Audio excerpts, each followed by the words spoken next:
welcome to the ASTRO. In this present tutorial, we are going to learn that the meaning of the syntax percentage Matplotlib notebook.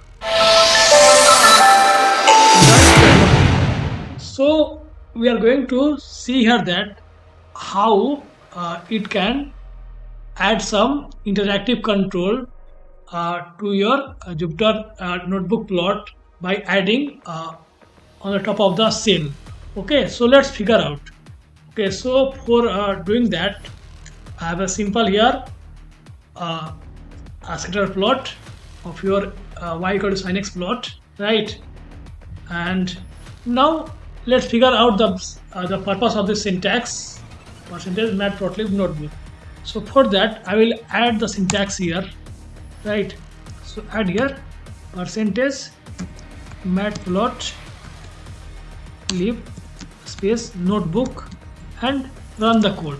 Okay, so here you can see that when you run the code, okay, so you got here 6 set of interacting buttons. Okay, see here, I can zoom here, 1 2 3 4 5 6. Okay, so let's see